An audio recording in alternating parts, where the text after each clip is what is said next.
Hello, good evening and welcome to Rangers Radio. Join myself on the panel as a one and only Bridgeman and my good friend Fox. How we doing, gentlemen?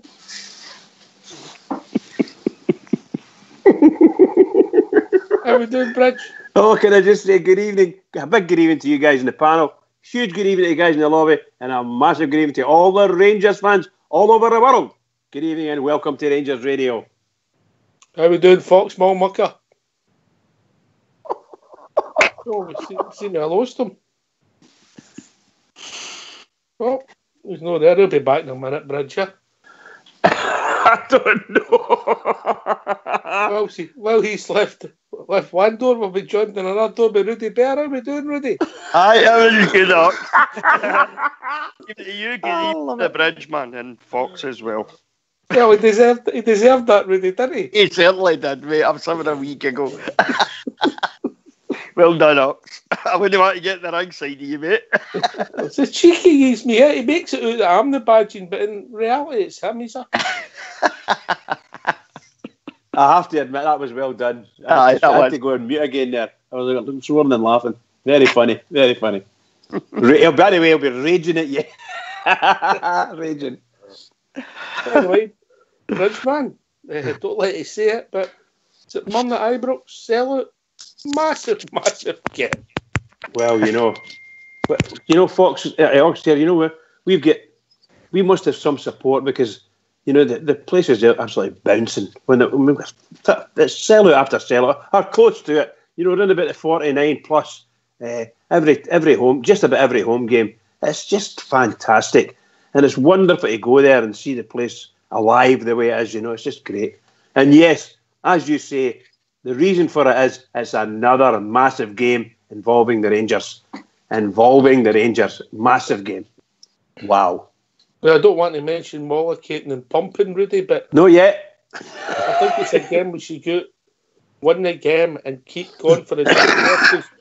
This goal difference could become important, mate. It certainly could. And after the performance last Sunday, forget the midweek one, that's gone now. We're through to the next round. But the game again, Livingston are a much better team, in my opinion, than St Mirren are. We're at home. I don't see any reason. You go out there, man, you battle them. Simple as that. You score as many goals as possible. You keep going, Rudy. You keep going, yeah? Exactly. You don't stop once you're 3-0 up either at half time. If that's the case, you get out in the second half and you fly at them again for another 45 minutes. You put as many goals into the back of the net as you possibly can, because as you said, Ox, come the end of the season, it could be very important, So yeah, we've got to score as many as possible tomorrow, and we've got to think about that. First and foremost, the 3 points is the most important thing, but then that becomes secondary in some regard to goals. Yeah. Certainly is.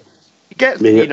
You're 3-0 up by half time. You shouldn't take the foot off the brake. You should go out there and think, right, let's get another 3 in the second half. If the Rangers get to second goal in, if they get one and then they get second, they really should. The players should be feeling really, really good about themselves, and they should be stroking the ball about dead easy, and be, if they're well on top, confidence should be high. We should be able to go there, and maybe you don't score a lot of goals, but chances are you will. Confidence is up, having shots for everywhere, and you get lots and lots of wee Jermaine Defoe maybe sticking the ball in the net when he's super poacher that he is, I just desperately keen to see them scoring 5 or 6 goals at Ibrox. It's just fantastic. I just love it. The place just lights up, It's amazing. And as the crowd got a job today tomorrow, Bridge, for his first whistle to drive the team on.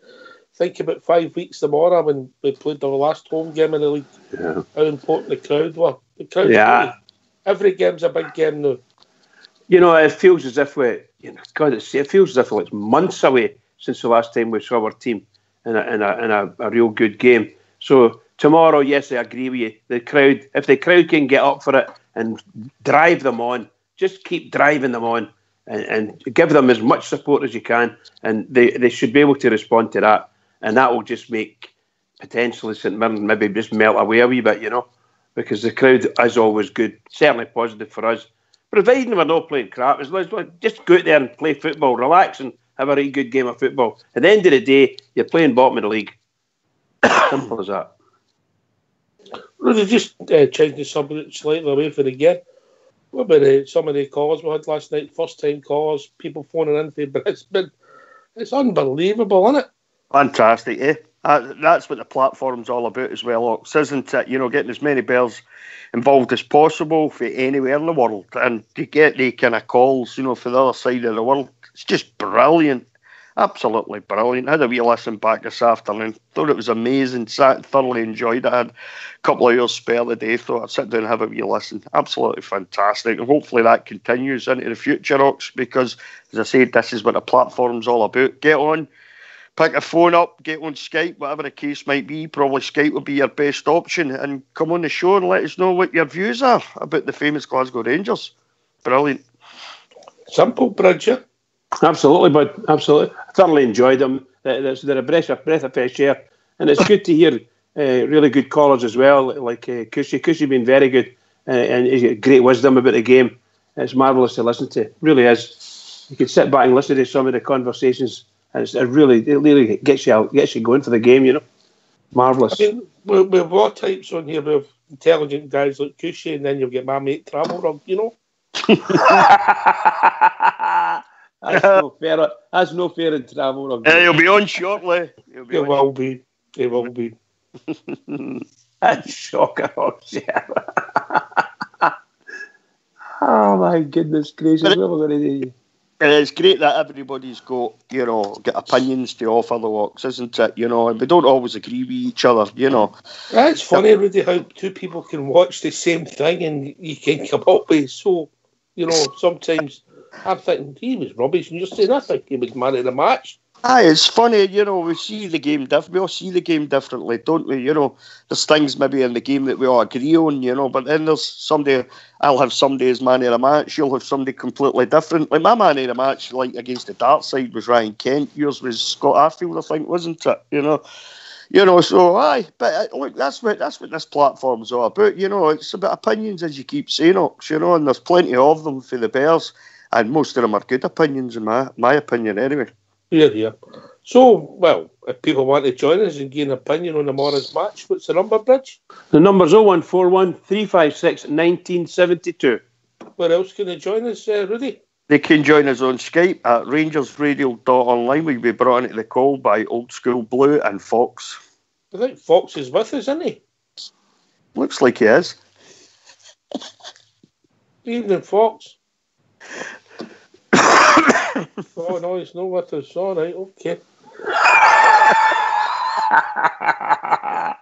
Oh man, that's shocker, yeah. I don't think he's talking to you, Ox.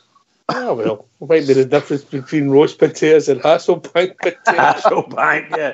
To a couple of Jimmy Totties there. Get a couple of the Jimmy ones. Oh, talking about Jimmy's, the first caller off the rank tonight is the one and only GFK. Evening, GFK. Evening, guys. A lot of hilarity tonight, eh? Actually, we've not started on your photo yet, Jimmy. Aye, photo's all right. Have you guys seen that photo of him in the lobby? My God. That's my bad side off, Bridge. How you doing? How you doing, Bridge? Hi, Ox JR. Hi, Fox. How's it all keeping tonight? Good, I hope.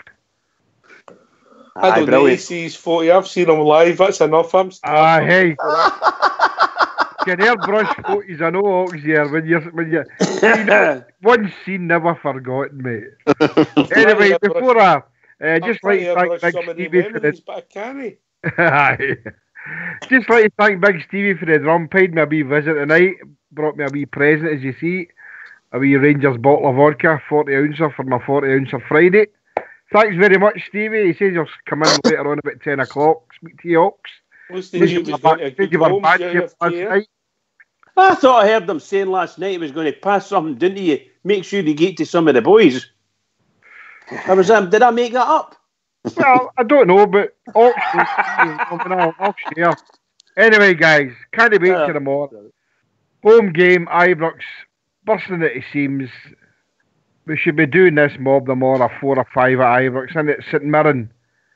Hate St Mirren. So, I heard what Ox was saying about the crowd. Well, a big part to play. Of course they will, because they always do at Ibrox, Ox here, don't they? Because the Ibrox has been rocking every game. So, really looking forward to seeing the Bears tomorrow. Don't know how cold it's going to be, but I'll be there anyway, my usual place. A big lumpy a boy, so can't wait, mate. Can't wait. Yeah, James. I just think that if the team play well and the crowd are buying into the whole, if you like, the project GFK, because they're supporting. These are real bums in seats. No, the other side of the city, when you find that there's about 150,000 between the actual bums in seats and the reported. But that's another story. I mean, it's not like the puddle drinkers. We don't want to keep mentioning. I mean, they're supposed to be the ultimate team in Scotland. Yet they can't fill their stadium. But you know where they were 5 years, 6 years doing in the third division, where they were party to put us there. And we still filled every stadium that we went to. We still filled Ibrox. World record for a lower league attendance. So, there's great things happening in New Fox at Oxon. It's actually brilliant to be there. You know, been a Rangers fan for a lot of years. I don't care to mention, but been a lot of games that's been good, a lot has been bad. But I am buying into the Steven Gerrard thing now, and so's a lot of the fans, definitely. And I listened to a bit of Radio Snide tonight. I don't know why I did it. I just be drawn to it for some reason. Did you have a shower after letting Jimmy? Did you have a shower afterwards, mate? I did, mate. I cleared my ears out. I was in the car and I was coming home and I put it on and I couldn't believe there was one guy. I'm not even going to repeat what he says about who Rangers have bought and who they've bought, but the guys are they're living in cloud cuckoo land. I'm going to look forward to tomorrow. I just watched the first half of the Hearts game. Kilmarnock proved what a rubbish team they are. You know, I think they're still getting beat 2-1, but hey ho. So yeah, looking forward to tomorrow. Ox, can't wait. Can't wait. Just I love watching my team. I love watching my team anywhere, but Ibrox especially. It'll be bouncing tomorrow. Tickets are not to be had by anyone apart from those who already have them. Oh, you never know. There might be some people with spare tickets. You never know. Well, I hope so, and I hope the people that get them are the ones who need them. Yes. You never know. Bridgeman, what are you thinking tomorrow's setup?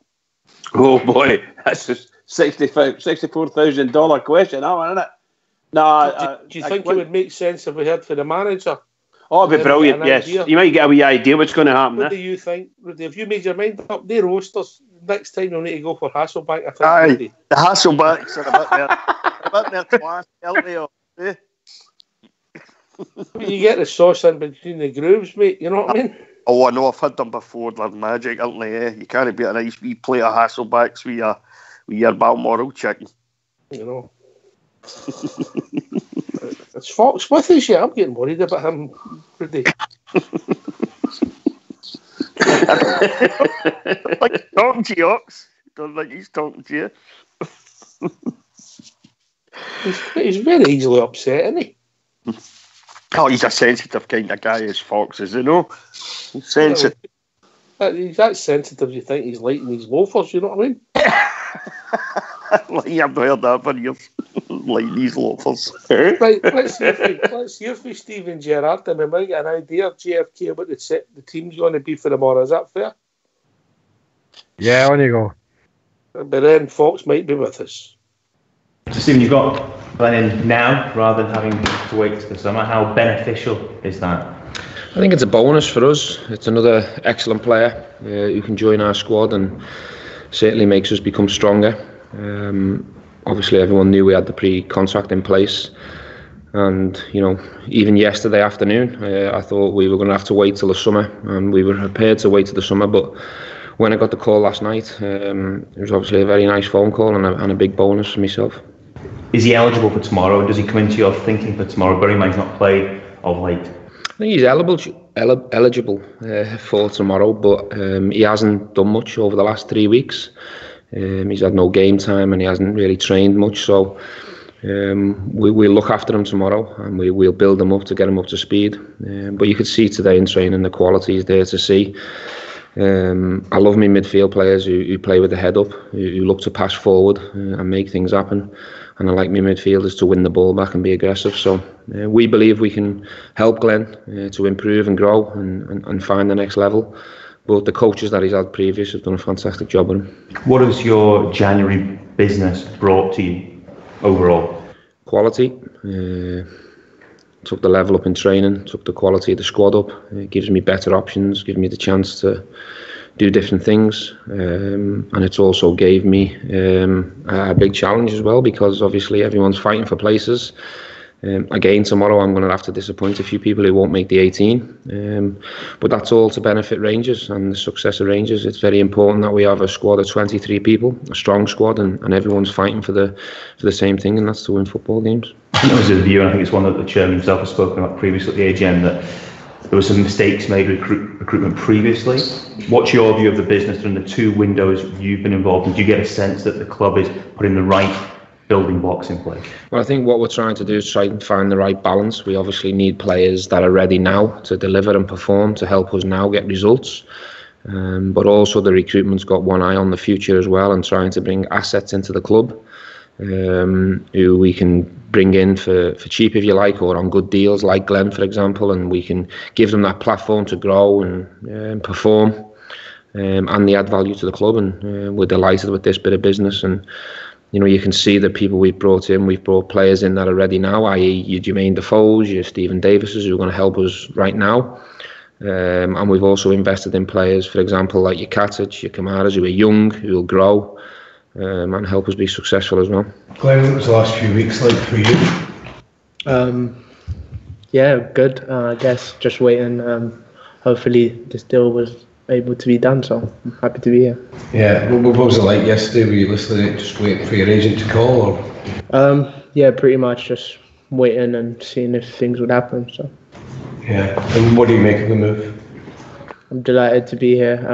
Obviously it's a big club, we've got a great manager, and just a lot of history behind this club, so I'm excited to start. And the manager made reference to it there in terms of the competition.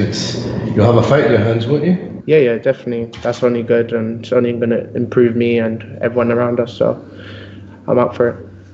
Sorry, I was going to say, when you mentioned earlier, we're going to have to make some tough decisions now as a squad. They get stronger and stronger. How do you strike that balance when ensuring that the group remains harmonious? Well, the players they're educated, they're clever. I think the players understand that they can't play every game. You've seen our schedule before the winter break, and straight away we've come back and the games are smacking us in the face again with the games in midweek and games at the weekend. So I think everyone's aware that they're not going to be able to play in every game. Any club, any big club, always tries to build a big squad.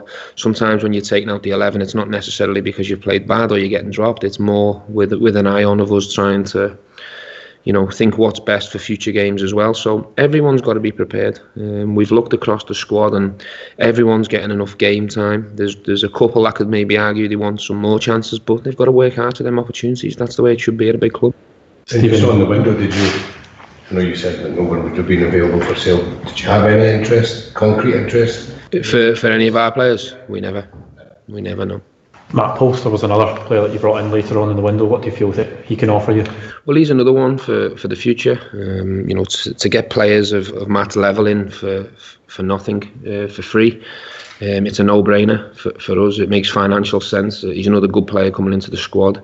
He can play in numerous positions. He's another one like Glenn who he's on a different stage of the season to most. He's on an off season because he's from the MLS, so he'll be a couple of weeks to get up to speed, and then I'm sure he'll be ready for a debut. But straight away he's adding more quality to the squad.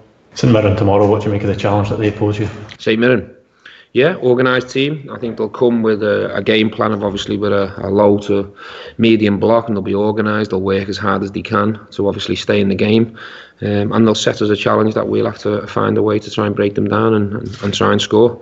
Then the game might become different, but yeah, that's the challenge that's going to face us. We'll have to break them down. Does it make it slightly more awkward preparing for a game like this when you've got a team like St Mirren that have brought in a few players later on in the window? Yeah, it adds a couple of complications if you like. They've obviously signed, I think it's 3, maybe 4 players. But straight away, as soon as you see that they're getting deals done, we have analysts that get straight onto them individuals, and we clip them up and we make the players aware of who they could be facing or the possibilities. But until the team sheet actually comes through your door an hour before kick-off, that's when you know or have a good idea how the opposition are going to go. But I'm sure St Mirren are really pleased with the business they've done. They've had 3 or 4 decent players into the mix, so it makes the challenge that more difficult for us. You're looking forward to getting back to Ibrox? It's been, I think, over a month since you've been there now. I am. Obviously, coming back, and the fixtures have been quite tough for us, 2 on AstroTurf, and then obviously going to Cardenbeef in freezing conditions. It'll be nice to go and play on a top surface at Ibrox with a full house behind us, and it's the players' responsibility to make sure we start the game well and we get that crowd behind us, because the last time we seen a packed Ibrox, it was on the back of an Old Firm, but that doesn't necessarily mean it's going to be the same atmosphere. It's our responsibility to lift the crowd. With the window closed now, is this the moment as a manager where you sort of gather your troops around and focus everyone on the task ahead? You've got like 5 months now of solid football almost without distractions like transfers. Yeah, I think we were pretty satisfied, a few days ago, last week, if you like. You've always obviously got that situation where there's rumours and speculation about your own players and teams maybe going to come in with a bid, but thankfully no respectable bids landed on the table, so that's obviously a bonus from a manager's point of view. And obviously you want to get your targets done and dusted, which we did very early in terms of Jermaine and Stephen. They've had a few weeks now to settle in and bed in, and they're looking a little bit sharper and fitter for us now. And Glenn was obviously one that we thought was a possibility, but yesterday we thought, it wasn't going to happen. It was one that probably came alive last night at 9-10 o'clock, so it was a huge bonus for us, and we'll use the next couple of weeks now to push Glenn, get him up to speed, and everyone should be now focused on the games to come ahead to finish the season strong. You've got your squad together. How do you assess the position in terms of the strength of the squad, but also the position in the table and what you have in front of you for the remainder of the season? Yeah, well, it's obviously another gap at the moment, 6 points, and we've also got Aberdeen and Kilmarnock pushing very hard from behind. The important thing for us is to perform strong tomorrow and make the gap 3 points, and that's all we can focus on. We can only control what we do here, so it's important that we try and find that level of consistency that we've spoke about in the media the last couple of weeks, and the players just try and win everything and every chance that's in front of them. Conor Goldson, how's he? He's not ready for tomorrow. Not ready. Gresner, how's he getting on? He's back on the pitch running, so probably a couple of weeks away.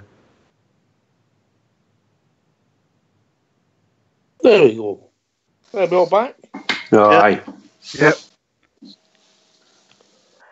So we'll start with the centre backs. Obviously, the last question there. Conor's not quite ready, so we've got a choice of 3 then. Per minute 2-3. What's your thinking, Bridgeman? To be perfectly honest, I think you should be looking at Worrell and Katic. All right, okay. I wouldn't have any problem with putting Macaulay in, but we know that Macaulay is slightly short in pace, but a lot of wisdom. But I think he's got a bit of trust in Worrell, and quite rightly so, because Worrell did come back and play strongly the last time he played. So if he plays Worrell and Katic at the back, Katic is beginning to find his feet again, and in a couple of games he should be ready for anything, truth be told. All right, Rudy Bear? I think Worrell and Katic for me too. I think they had a really strong performance last weekend against Livingston, and I think somebody I can't remember who it was now. Somebody mentioned that Worrell seemed to take the lead role at the 2 centre backs last week and was talking Katic through the game. That's fine.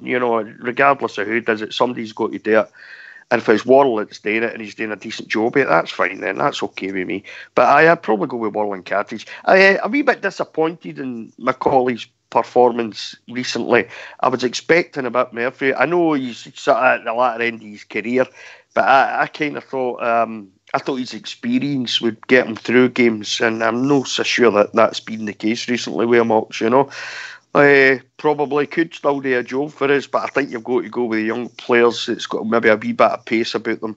It's quite funny how that's flip-flopped, JFK, because I think Big Macaulay's debut was against Murray when he came on at half-time, and he drove us forward and kept us organised and high up the pitch, and we thought, definitely. He's going to improve our team, but it just hasn't worked out. Nah, I mean, I did mention at that time when the difference that he made when he came on at the second half against Motherwell, and you could see he was a commanding defender. But you know what I think about Worrell, but if I've got to have a choice, it's got to be Worrell and Katic for me. I just think McCauley's no go to the last few games. You know, the other night there against Cowdenbeath, it was terrible. It was, I'm not going to use the word rubbish, but I mean, it was neither that anyway. But for me, I agree with Rudy saying I've got to go with the young central defenders. And that. It's just a pity that Connor's no fit. So, and it'd have been Connor and Katic. But certainly I'd play Worrell there any day, although I've got my reservations about him sometimes. But for me, Macaulay looks like it was a mistake, to be quite honest. I don't think he'll do much for the team this season. So, Vance Golden's 100% fit. I don't see you'll think you'll see Macaulay. Even in cup games, it'll be either Worrell stand in at cup games to give goals and a rest, or Katic stand. But for me, definitely Worrell and Katic next year. It's going to be two of the three young centre backs, Jimmy, isn't it? All the time, Rudy. It's got to be, mate. I agree with you. All right, and I struggle to put up an argument in the forum for Big Macaulay, you know, and I just think he's no bounce back for that injury, and he's at the twilight of his career, Bridge, and sometimes injuries just take their toll. Yeah, they do, pal. It's very difficult, very, very difficult. I think that's when see the likes of someone like Katic, it might take him to like 3 weeks or 4 weeks to knock off, to pull an injury away, you know, and get over it and get back to fitness again. See the likes of Macaulay, it could be double, treble, 4 times that. It's just, you know, when you've got a slight injury, a slight knock, it just does you. It takes a lot of your energy just to get back fitness again. And what Jimmy says there, he might be right, and maybe we won't see much of Macaulay between now and the end of the season. But I'm certainly pleased he's there, and he's a good fallback. I don't think he'll necessarily let anyone down deliberately anyway. But I do think he's certainly weak on pace. That's his weak point. But other than that, he seems to be able to play football and head the ball, read the game, and advise people.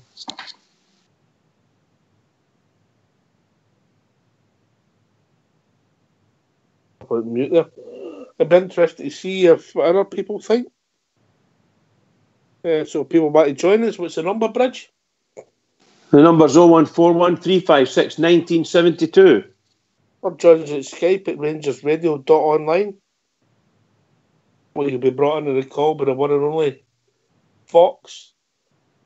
And you can talk about particularly tomorrow's game. So we're pretty unanimous about the 2 centre backs in tomorrow, yeah? Yeah. I think so, yeah. And obviously, the birthday boy's in goal. Yeah. The birthday boy. Yep. Yeah. Ages with myself and yourself, GFK, Alan McGregor. Yeah, she's getting a wee bit old now. I'm nearly catching up with him. Oh, jeez, listen to Love it. I love it, JFK, I love it. So the fullbacks tomorrow, I wish Travelrug was here, but I think they'll pick themselves being fit. It'll be Tav and Borna for me, Rudy Bear.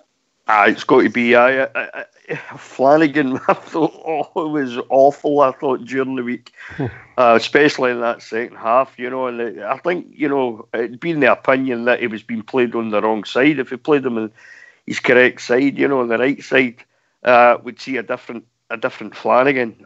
Sorry, no, for me, I just thought he was absolutely awful. So yeah, definite for it's got to be Tav for me. And as far as Barisic goes, said this last week. I think most of the guys in the show did. Barisic is fit. You play him at left back all day long. So Barisic and Tav come on at fullbacks. This is the easy bit of this team, GFK. Of course it is. That's exactly what the guy said there. That Rudy says it's got to be Tav and Borna, without a doubt. You know, there's no two ways about that. That's my strongest back four without Goldson. So, but that's for me. That's a back four for tomorrow. All right, Bridge. Yeah, I can't disagree. Although Barisic wasn't even in the pool for the game against Cowdenbeath, so Just in case there's something wrong, obviously, I would say. I think it's just. No, I'm saying just in case, I would say Tavernier, Tav and Barisic. But if not, then it's going to be Halliday as a left back. Andy Halliday, once again, with Bonner coming back, Andy's done nothing wrong, really, on Wednesday night. Right. One slight back pass, scored a good goal, and was one of our better players. You know, as I said last night, the pitch, the second half, that pitch was absolutely shocking against Cowdenbeath, and there was a lot of slight mistakes there, and they get exaggerated 10 times, you know. So I'll make excuses for all the team for that second half. And I don't want to make too many, but I'll make some excuses for them. I thought the pitch was shocking. I never thought the game should have went ahead the first time, and I can't believe that Rangers paid money to get that game on. I can't believe it. I don't think the pitch was an excuse for players in that second half not being able to pass the ball 5 or 10 yards to each other. Well, that's why I'm saying I'll give them some slack on it. There's obvious there that it played poorly, and I thought the pitch was just shocking. So I'll give I'll get him a bit of slack on it. That's all I'm saying. All right.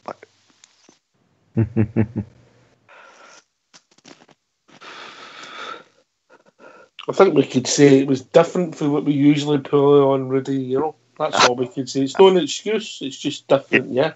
Yeah. All right. So the back four and the goalkeeper, the back five. Is this a 4-3-3? Is this a 4-4-2? Well, no messing about. I'd go with a 4-3-3 in all honesty. All right, we'll go with that, Rudy. We'll go with that. We'll stick no, with it's just my opinion, Ox. Oh, you're the wisest man in this panel, mate, by a distance. I don't know about that. Know about that. So you're three in the midfield, GFK? Sorry.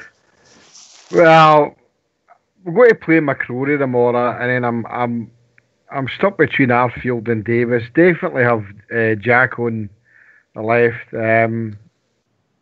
I'd play Davis tomorrow. I'd have McCrory, Davis, and Jack. That'd be my middle three. But the big conundrum for all is how we get Stephen Davis on that park, innit?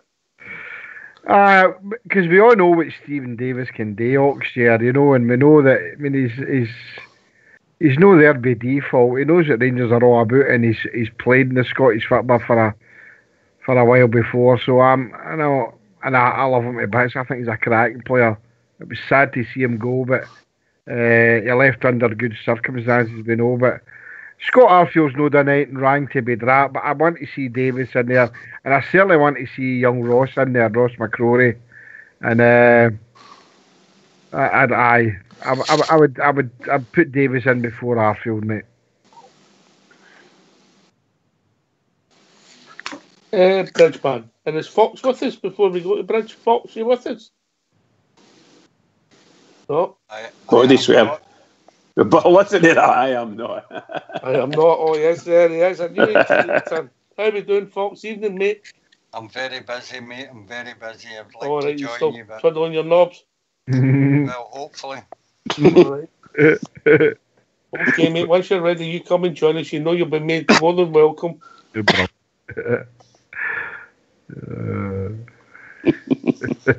Never answered that, Rudy. See what no. Lack of respect. You're in the naughty corner, I think, Oxshare.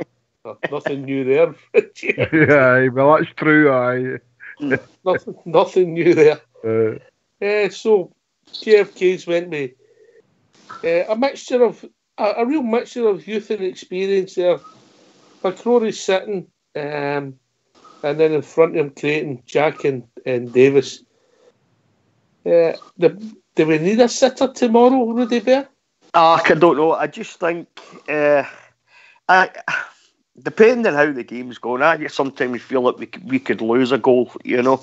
And for me, at times this season, when we've lost a goal, the heads seem to go down. Now, I don't expect that to happen, really, against St Mirren tomorrow. But I would still go with Rory. I'd go with the same midfield, actually, that Jimmy's just said there. Jack, McCrory, Jack, and Stephen Davis for me tomorrow. I think Arfield's went off the boil a wee bit, you know, and I think Stephen Davis is a more think he's a more forward-thinking midfielder than Arfield is. And he's liable to pull off a really nice pass that will get somebody in on the box, So I would go with Davis instead of Arfield tomorrow. McCrory, I would just play McCrory every week. If you say to me, look, it's a 4-3-3, what's your team then? It's basically going to be, McCrory's going to be there, and probably Jack. And then you've got either Arfield and Stephen Davis for me, the way it stands just now. Tomorrow, I'd start with Davis and I'd have Arfield on the bench, I think.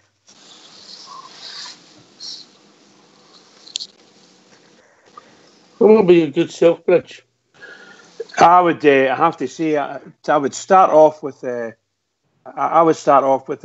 standard that we've had in the middle. I would go for McCrory, Jack, and Arfield, and obviously an obvious thought of doing what we can, get a few goals on the card, and then bring somebody on at half time. For instance, Davis, swap one of the three with Davis, and see how we're doing up front, and maybe letting Defoe on for a 20 minutes or so, just to let him get the crowd. I don't know whether I would start him for the very beginning. However, I'll say it again, if the manager says that's the way he wants it, then that's the way he wants it for sure, and let him do it. But that's the way I would stick with as close to as possible the best team that we've got, in my opinion. I'll be real interested, aye. I'm just got to go back to JFK. I mean, I think McCrory's our star man, but see me tomorrow, I'm Stevie G, I'm picking the team. I'm pulling McCrory, I'm taking him up the stair, I'm sitting him doing him saying, son, you're on the bench today, because I want you to help us win this league. I want you fresh for Wednesday night. And I want forward-thinking players out there tomorrow just to go for goals and no worry about the back door. Go and mollocate them, as Bridge would say. And that's a compliment. And that's a compliment to Ross McCrory, if you see what I'm saying there, Jimmy, because he's the first name in the team sheet for Wednesday night. Aye, I know, but look, players want to play Oxshare, be part of it. The manager's got a job. Aye, I know that, and it's a good hypothetical, but let's be realistic here, and go out there and play the strongest team you can, Jimmy, if you think about it, if everybody played the strongest team you can, you would have never got a game of football in your life. Hey, I was not a bad wee right winger, mate. You should have known that. But anyway, you were nutmegged a few times, so that's why you've got a bit of a slap head. See that? Wow! All the at the front. That's what slap head. Jimmy. I was on the part head when I scored goals. Jimmy, how can you say that about the best wee half-back that ever came out of Partick? What, a slaphead? How can you say that about him? You're exaggerating the truth. You only hear the private things he says about me. It's disgusting. Oh, by the way, I have to say, I would not be surprised. No, it's a good point, JFK. It's a compliment to. Of course I do, mate. All kidding aside. Yeah, of course I do. I get your point there, 100%. We've also discussed here about a lot of his thing here that he's obviously a future Rangers captain, and he's going to look at the bigger picture. And I agree with what you're saying there in principle in that aspect. But I want to see the best team out. So I think the gaffer said there that a few players he brought in the night showed what they could do, but some really disappointed him, and he's not going to name them. So it looks to me as if, although he's got 23 players, there's probably a nucleus of probably about 17, 18 that he can actually call upon to do the job for him. So, your analogy is quite good there and that, but I don't know. I want to see him play. No, fair comment, mate. I'm just saying. Yeah, no, it's a good it's a good point, mate. It's a good point. That's what I would do if I was a manager, Rudy. I can see. I understand your sentiment, but like Jimmy, I just want to see the best team out in the park that we've got, and I just think McCrory's part of that. I gave you a wee start last week there. He started 9 games this season, and we haven't lost any of them. We won 7. Drawn 2, and we only lost 3 goals in the 9 games that McCrory started. Now, I know it's St Mirren we're playing tomorrow, you know what I mean? But what you know, if you look at the defence, what Joe Worrell is it that's going to show up tomorrow? You know, and you can bet your boots on it. Worrell will be starting tomorrow. So, but as I say, what Worrell is it? Well, for me, you've got to just start McCrory because I just think he's young, he's bursting to get onto the park, he's full of enthusiasm, full of energy, full of running, full of tackling. And for me, he's one of our top players. It's as simple as that as far as the midfield goes. And I would just play him as long as the boy's fit and healthy and ready to go. I understand what you're saying about Pittodrie on Wednesday night. That's going to be another huge game, as we keep saying. It's going to be a hard game and all, because every dirty trick in the book they'll pull, as they always do against us. But for me, I just want to see him play. And if it's me tomorrow picking the team, then he's in my team, Ox. Well, tomorrow we need to watch what we're doing as well, because we've lost players to injury playing against St Mirren, where St Mirren players have left, particularly that boy McGinn. He left the foot in, went in late, caught people, and I think that's where Doran's got injured. I think it was against St Mirren. I think they're a shocking team to play. The Kilmarnock, sorry. But I think St Mirren are a very poor team, and they're quite dirty in the midfield, to be honest. So let's hope that all of our players can come through that way. Everything okay. We'll come out of the game with a really good win. That's what I want. A good victory. Well played, the Rangers, and free. No injury free. That's what we need. No matter who's on. Mm-hmm. Does anybody honestly see him starting with Davis tomorrow? Really and truly? It wouldn't be a surprise. I think there's a possibility, Bridget. Really, I think it will. It's a possibility. You think it will, Jimmy? I just think I don't think Arfield set the heather on fire the last few games at Bridge. I think and Stephen Davis has done particularly well. So you know, I think he'll play him before Arfield, and Arfield's not done much wrong. But I think he's got to play Davis here and see if he can do what he brought him here today. I mean, we've only got him for 6 months. Initially, we don't know what's going to happen after that. So I know we're all bumping our gums here about, we'd rather play the players who are our players. But Stephen Davis is a class act. I mean, even just at 34, I think he'll shine for us tomorrow. And Scott Arfield's just need to step aside for that moment. And then Ox might be right there, and he might say to McCrory, and it's a good hours, and it might please Davis and Arfield tomorrow. I don't know, but I would go with Davis. But my three would be McCrory, Davis, and Jack. Tell you what it was, guys. It was Ross McCrory get sent off against St Mirren, didn't he? That's right. Yeah. That's what it was. So I apology for that. Oxchair, would you go with Arfield and Stephen Davis and play Jack in front of the back four? Tomorrow I would. Would you? Right, okay. And one of the reasons I would do that is twofold. Because we're at Ibrox, because of the opposition, and I want McCrory playing on Wednesday. Yeah. No, I get that. I did get that. I think we should hit them full, for the first minute to the 90th minute tomorrow.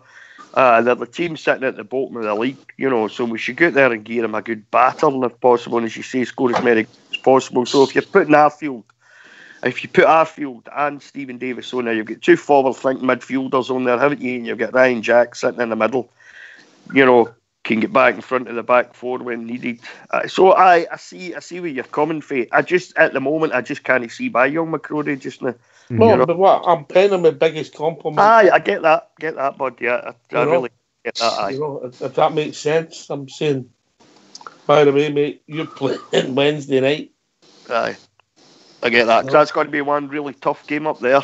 That's not going to be an easy game by any stretch of the imagination. So I hope Fox is with us now, because I'd like to hear his thoughts on the midfield tomorrow. My thoughts? Aye. What would your three be? My three would be tomorrow. You're very quiet, mate. You're very quiet. I'm a very quiet man. Oh. I would go for Arfield, Davis and Jack, mate.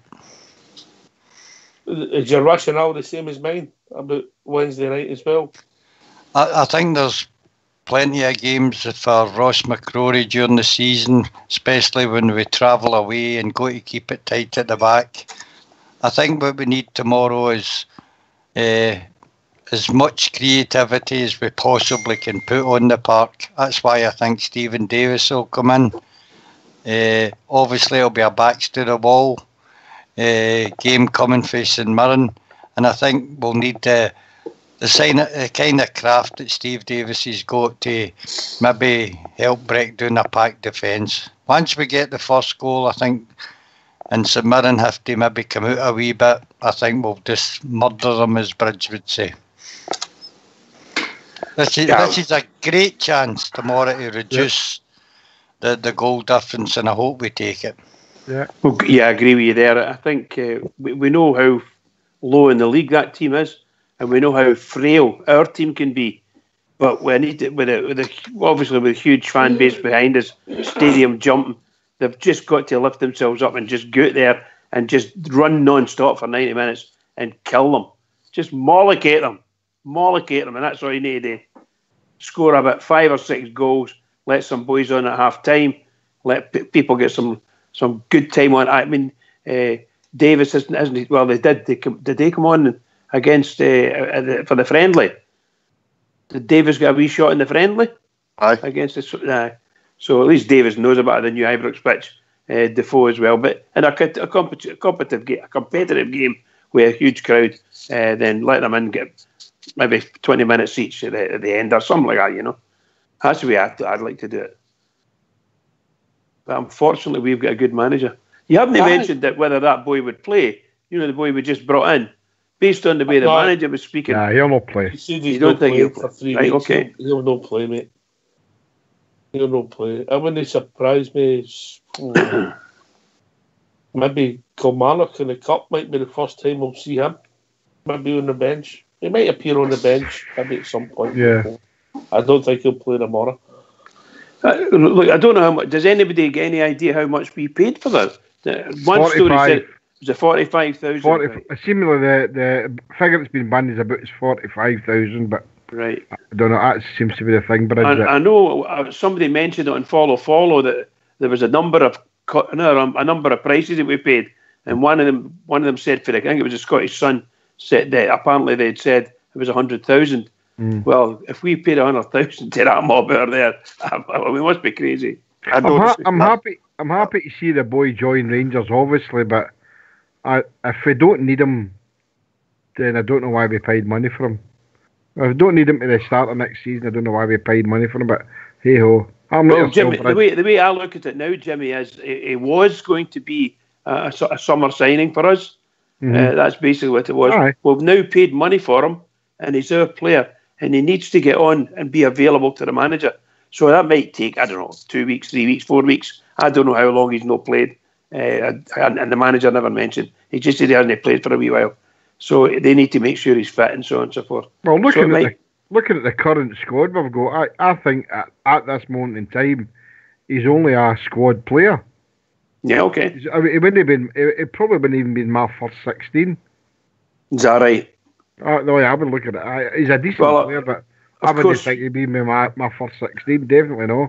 Of course, to be honest, I have to say, guys, I actually haven't seen him play for us. Play against us even. I don't remember too much about him playing for Dundee against us. He may in fact have been there, but I don't know. But all I know is that the Rangers went in there and they've paid some money for him. He's now with Rangers, and it's now up to Rangers to make sure we get the benefit of the guy's good skills if he's got them. Because I'd hate to think that guy's coming here. We've paid 40, let's say 50,000 a round figure, and for some reason or other we're not going to pay him until next season. But it was well just keeping them or letting them stay at Dundee, whatever, you know. It's just crazy. Oh. Sorry for moaning, guys. Oh, you're good at it. So, people want to give their thoughts. What's the number, JFK? Did you say that? Oh, I heard you, mate. The number is 0141 356 1972. Well said. Like a pro, big bang. Like a pro. Where else can they join us, Rudy? You can join us on Skype at rangersradio.online. If you've been in before, Fox will bring you straight into the call. If not, we'll sort you out, but in a nice way. And can you give us that number again, JFK? Make sure you get it right this time.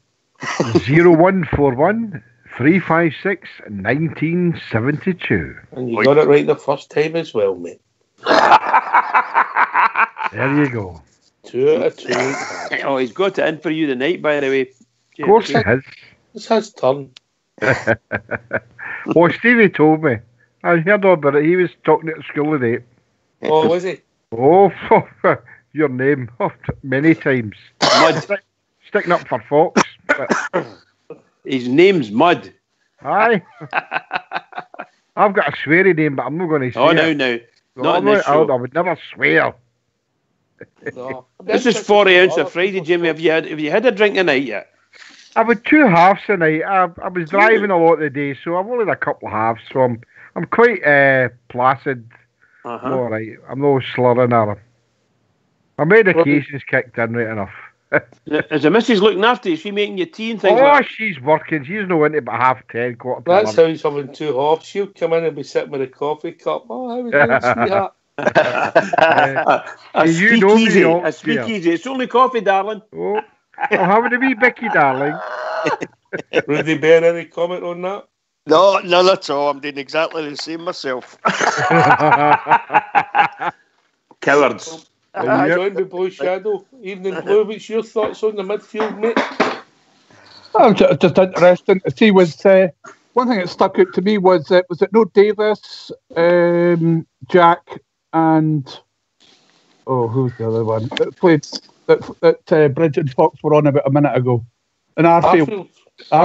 Was that the midfield we played against Kilmarnock and got our backsides handed to us because there was no bite in the midfield? I said McCrory. I said McCrory, Jack, and Arfield, pal, just to let you know. Fair enough. I just said you were agreeing with Fox there. That's what Fox came out with. So I thought that's what you said earlier. Fox and Fox said it, boy. Aye, but there's nothing in midfield then. So you've got to have someone in the middle of the midfield to anchor the midfield. Not only does that let the other two players, creative players or more creative players, move forward and support the attack, it also allows more freedom to your full backs as well. Because if you've got no bite in midfield, then your full backs are stuck back as well. I get that in a game of football, but we all know what the script's going to be tomorrow. How many men are going to be behind the ball? But you'll end up just end up with nothing. You end up with nothing in the middle of midfield. So you better have your two players. You know, we've seen Jack can put a pass in. He's not perhaps the best at it. Davis is better, and so's Arfield. But that it sort of allows you a little bit more flexibility with the midfield to move it forward. Bridgeman, you're tight, mate. So I think it's essential to play young McCrory, or if McCrory's no fit, put Koulibaly back in there for me, because no for me against the bottom of the league at Ibrox Blue. That's my point. Yeah. Yeah, well, as I say, different. That's my opinion. I think you need that player. What I will say, on Wednesday night, the first name in the team sheet for me is Ross McCrory. Aye, fair enough. I mean, that's. I'd play one of them in both games for me, but that's just different way of looking at it. Slightly different, you happy with the back four seems to be picking itself for the moment? Back four does pick itself, but I mean, especially with the performance that Flanagan put in the other night. For me, I don't know what the laddie was thinking. That's his position, and if that's the best he can do, he's. I don't know how much of a future he's got at Ibrox if he can't raise the level from that. The other. It looks as if he's a boy whose confidence is really shot, because he wasn't that bad at the start of the season, was he? Mm. I mean, one of the things that did strike to me was the centre. He played. He did wonderful. He did wonders for us in Europe.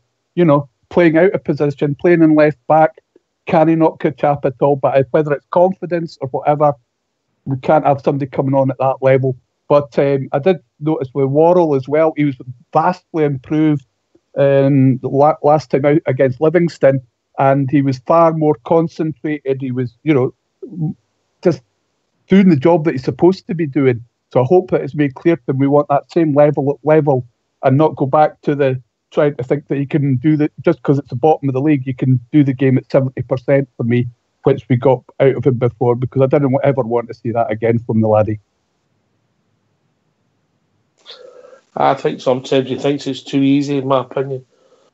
We're all roughly get the same team, apart from when we're playing McCrory or Stephen Davis, basically, GFK. I mean, we're all thinking along the same lines, you know, and I can see you're thinking, and obviously that Blue Shadow as well there. You know, the fact of the matter is, I want to just see that a full strength team every game next year. You know, I know my mind's looking forward to the Shaggers game on Wednesday, but in all honesty, we should be taking care of the Morris game and playing a full strength team.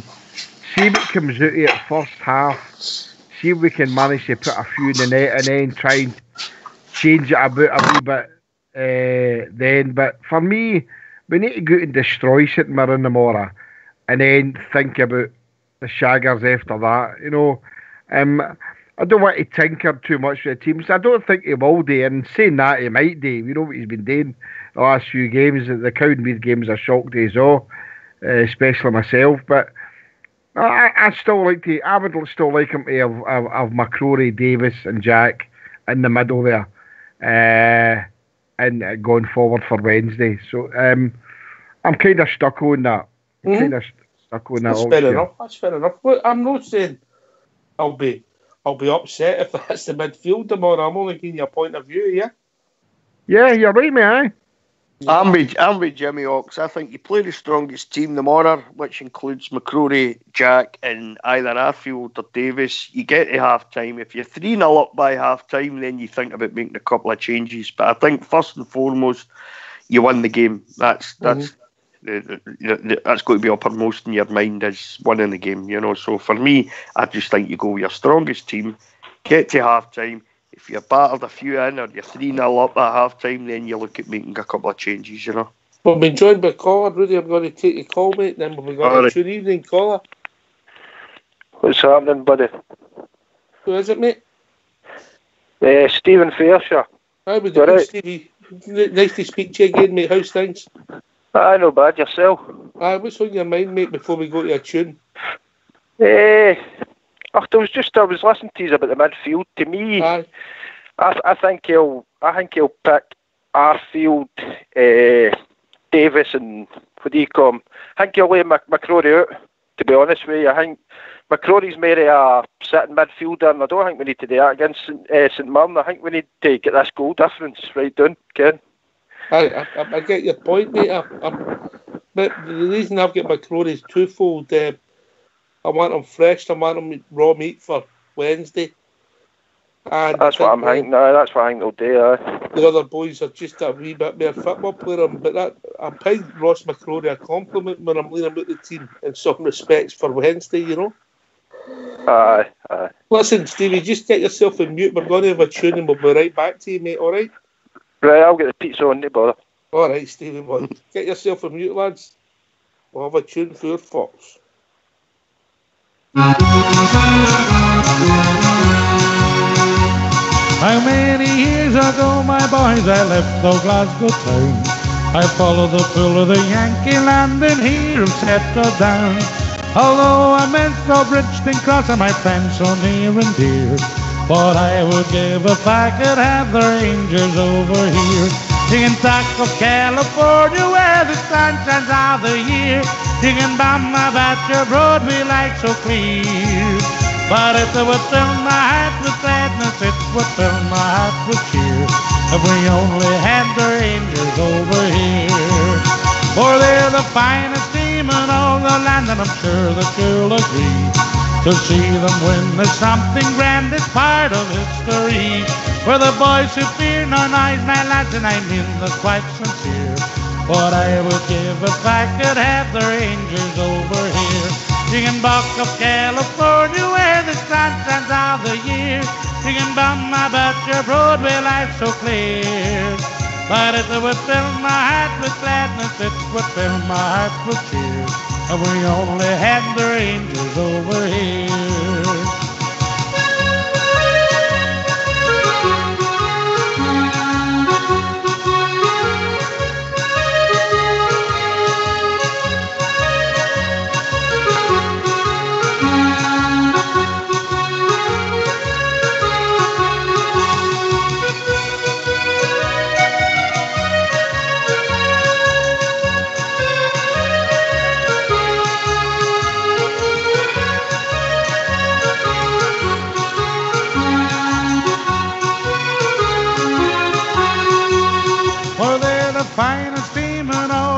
and I'm sure that you'll agree.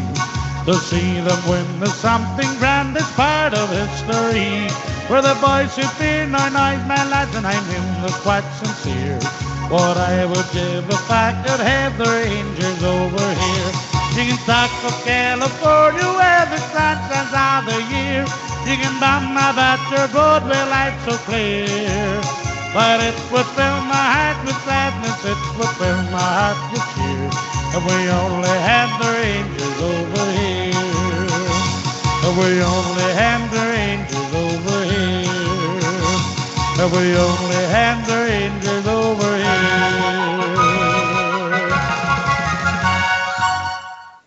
Okay, you like that one, Bridger? Absolutely. Oops, absolutely brilliant that. Good dancers in the lobby tonight again.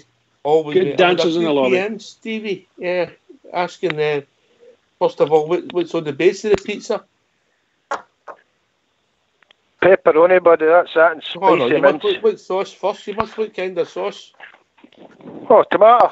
Oh, no, just plain, you got a bit of spice in it. Jesus Christ, we're doing this again. The last time I was on here, it was Toasties. Jesus Christ.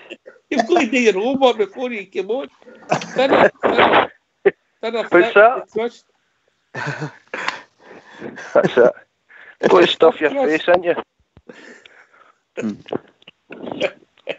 They didn't know their food when they came on here, mate, did they? Oh, they're amateurs, some of them, aren't they? Oxy. You've got your own here earlier on. Hasselback potatoes, and I'm talking about chicken Balmoral, you know what I mean? They're amateurs. I love it. They're absolutely brilliant, pal. Brilliant. All right, we've also been joined. Stevie, you still with us, mate? Yes, I'm still here, bud. Oh, Stevie, Alfredo. By the way, he's given me a heart attack last night when you said Liverpool came in the last. I was out the bed again. Sports. Did you bite it that one, Stevie? Oh, Fox was. I knew Fox was at it, but when you went, "Oh, don't a minute, you're tempted fate here. Liverpool's come in." I better. I was up out the bed into the living room, Sky Sports on. Hook, line and sinker. Hook, line and sinker. Anyway, I'm just glad he's still one of the Bears. That's happy days. Let's see what it brings. Still another month in China, though, Stevie. Aye. Right enough, aye. Stevie boy. JFK, yes. You have to stop taking the food parcels down to him. You're not doing him any favours. Look, you next week gift to my neighbour tonight. That's correct, Jimmy. Yep, thanks very much, Stephen. Yep. Yes, no problem. Yep, no bother at all. The food parcels in our area, right? It's no beans or rice or anything like that. It's Buckfast, vodka, whiskey, and cider. And surgical spirits. Aye. Right, Stevie for the drum. We've got the other Stevie on. I'm going to give Stevie for the drum first, and then Stevie for the usher. Your front three tomorrow. Oh, my front three is Morelos, Kent, and Candias, the Candyman. All right. Simple. That's your best front three, yes. Yep. What about yourself, Stevie? Morelos, Kent, and Candias, spot on. Yeah, two Stevies. I agree. Anybody think any different? No. I'd say the same.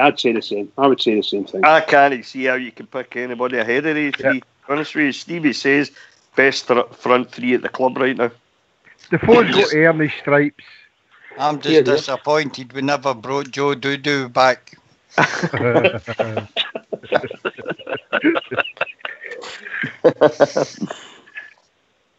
So the team pretty much picks itself, isn't it? I think it does, Oxyere, you know, but no. But if they're looking for, if guys are looking for Defoe because his reputation down south, then they're wrong, because for me he's done nothing that can say to me that he's worthy a first team place right away. Fred. No, Fred's got to play for me.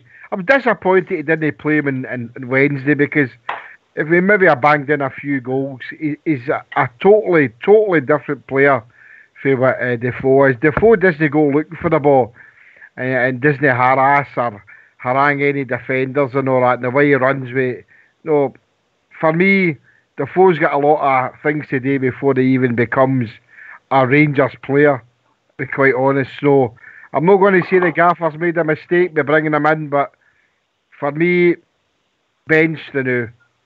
Definitely the bench. Stevie, for Drum Chapel, I think Defoe got 20 minutes tomorrow maximum.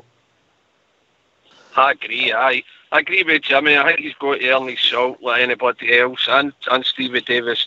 We know Stevie Davis has got the quality, and Defoe. We just need to give the boy a chance. 100%. I think Defoe, you'll see him at some point, but Morelos is a man for me, and I just think he's a different animal. When he's up front, he's happy at his cell, and we get more out of his cell, I would say. You know, if they're going to bring Defoe on, which I hope they do, because the chap needs time, and however many minutes we can get him, that would probably depend on how many goals we score from the first half on. But I think they need to give Defoe a chance to shine in the centre forward role, striker role, and the two wingers, Candeas feeding them, Candeas and Kent playing to him, you know, as they do to Morelos. I think they have to do that to give him let him get a feel that Ibrox itself, a big crowd, and feel the passion in the crowd and so on and so forth, and feel the good players, because that's the good players we've got. 20 minutes for me, Stevie Fairshire. He'll get 20 minutes.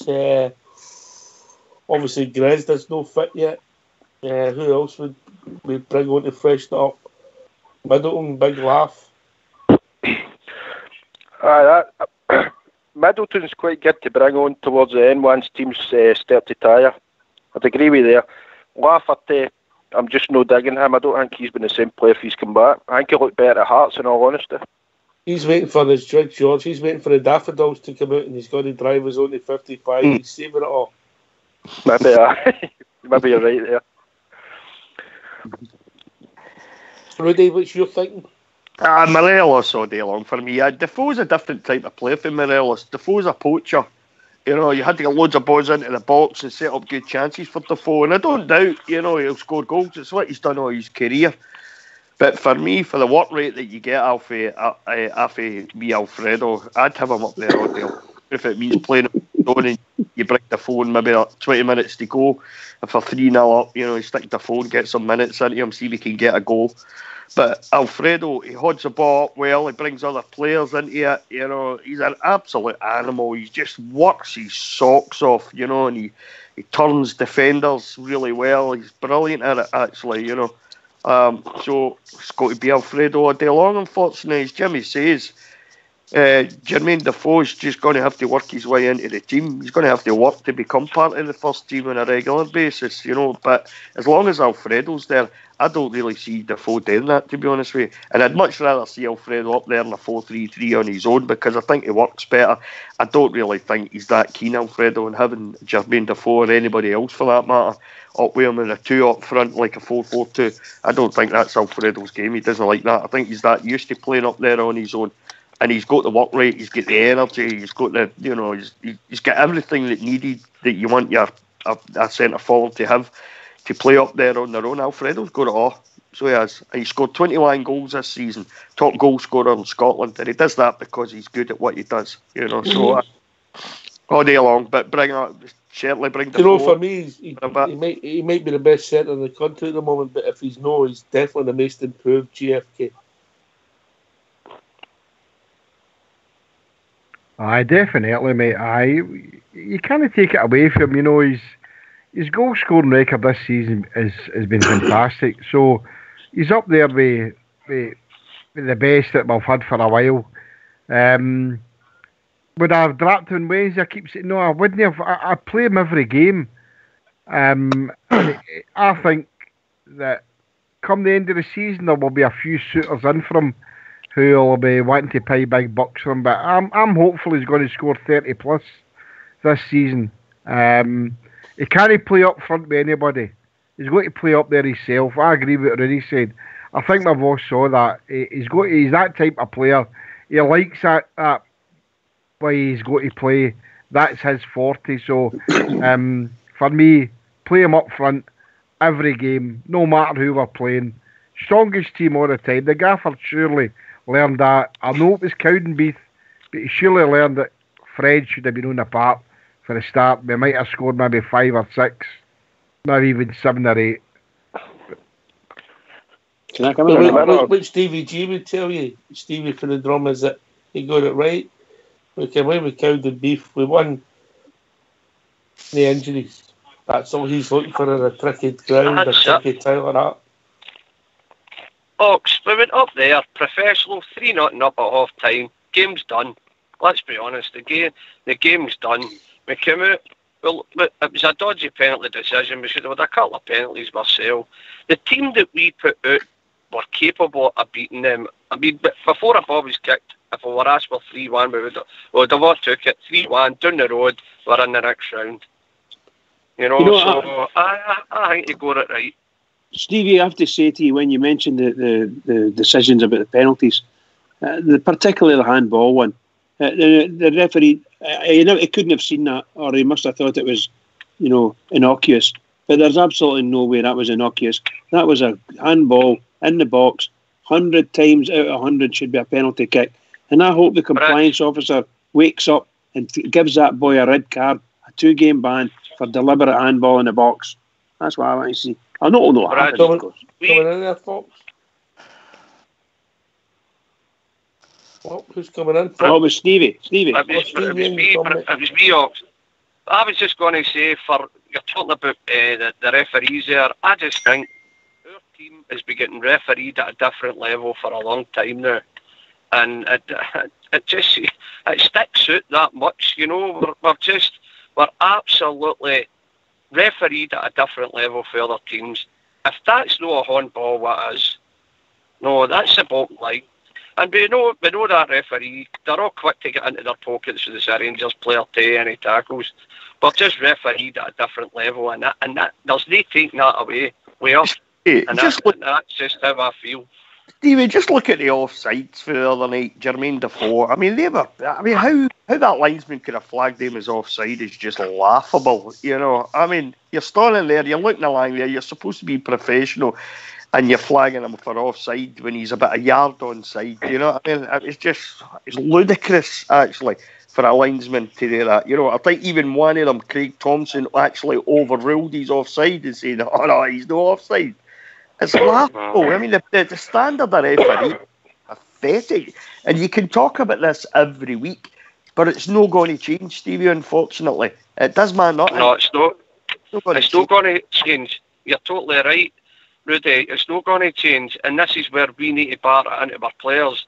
The only way we can beat that is get out and get goals. Get right in about it. It's the only way we can combat it. We're not going to get any help from anywhere. I mean, look at the red cards that were rescinded. I know. It's an absolute agenda against the Rangers. You see, if you open your mouth about it, you're a bigot or you're looking through blue glasses. Let's be honest. They're refereeing our team at a different level, and that's just how I see it. And I can't get away from it because it's the truth. And I just can't get away from it. And that's how I feel about the SFA. They're riddled with the one eyebrow brigade. That's the bottom line. And I would like to... Prince, let me bring in Sorry, Paul. Let me bring in Stevie Fairshire. He's sitting there patiently. Stevie, what's your thinking, mate? I agree to him to a certain extent, but I just think the refs are shocking all over Scotland. I was watching that Kilmarnock game the night. They were denied 2 Stonewall penalties. I'm happy they were denied them right enough, obviously, because it puts us further ahead, but the refs are shocking all over Scotland. But who was the referee in that game? What's that, pal? Who was the referee in the Kelly game, Hearts game tonight? I'd be lying. I wasn't concentrating Stephen McLean. I just get into work and I seen 2 Stonewallers, to be fair. But I was listening in last night. I was going to say, a lot of folk were talking last night about Morelos' price tag, 20 million. I I don't think you're going to get 20 million in Scottish football. I really don't. As much as a good player, I don't think you'll get that amount. Well, I don't know. See, what do you call him? He went Dembele. They got 20 million for him, didn't they? And Alfredo has scored in a season and a half the same amount of goals that he scored in 2 seasons. That's a good point. But I think that Tino scored a lot of Champions League goals and all. So that puts your price up straight away. So it does for teams looking at European teams anyway. I think he got a couple in the Champions League. That's a good point, Stevie.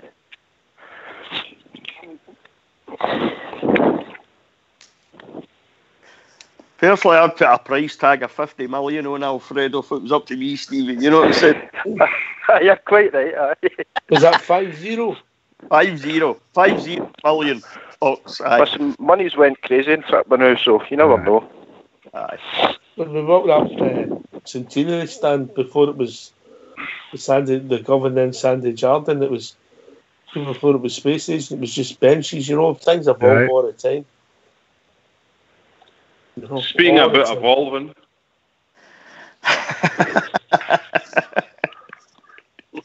Evening, boys. We're a global ambassador. The global ambassador. Well, Stevie for the drum there.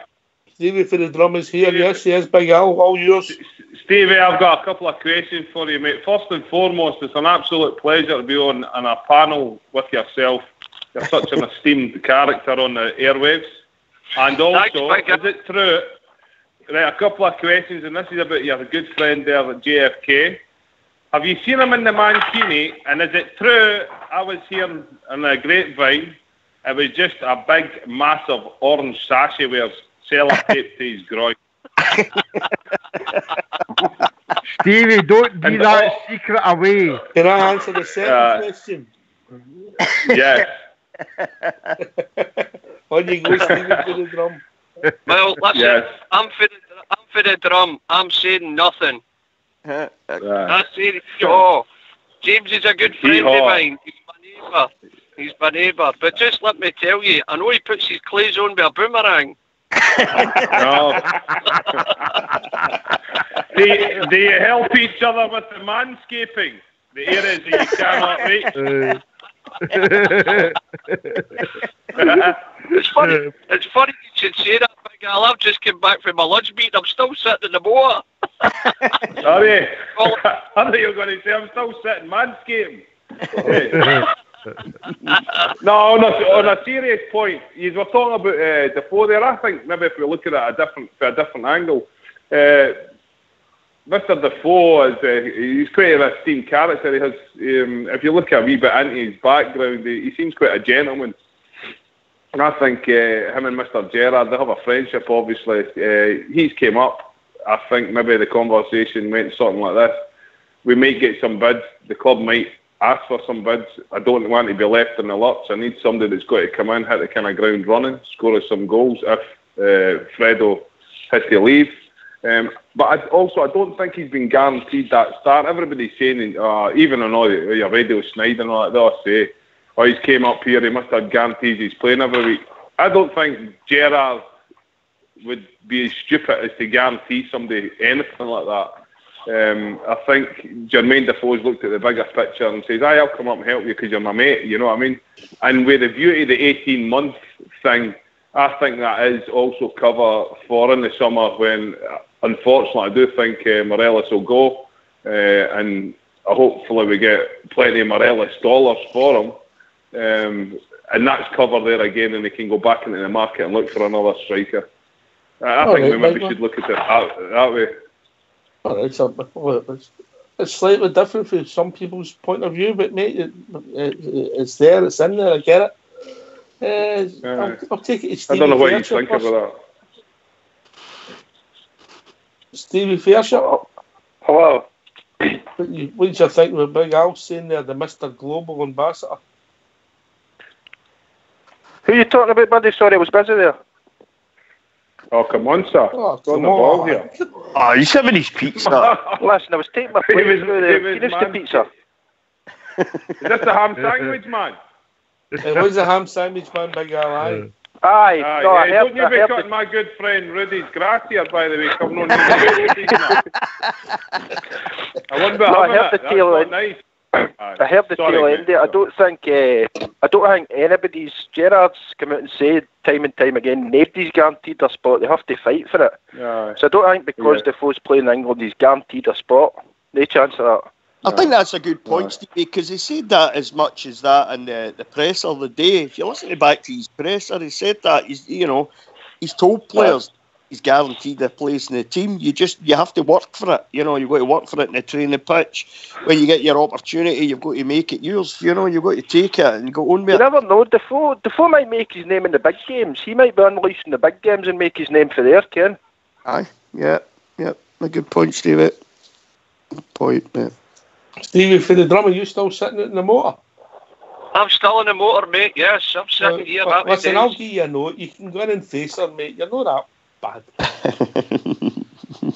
Don't take any advice out of him, Stevie. Don't take any advice. Just sitting inside Jimmy's house, waiting for the call. You better help me with this. I can't get in this angle. Some anal bleaching. If Jimmy opens the curtains, it means it's time to come in, Stevie. Aye, well. Aye, well. Good job you're in Australia. I'm quite happy with my homoerotic side of me. I'd be quite happy to help you at home. You know what I mean? Oh my God, Al. Big Al. I'm having a laugh, boys. I'm having a laugh. I know. I'd tie it to a brush and then try to do it. You can see the pampers grass in Jimmy's front lawn.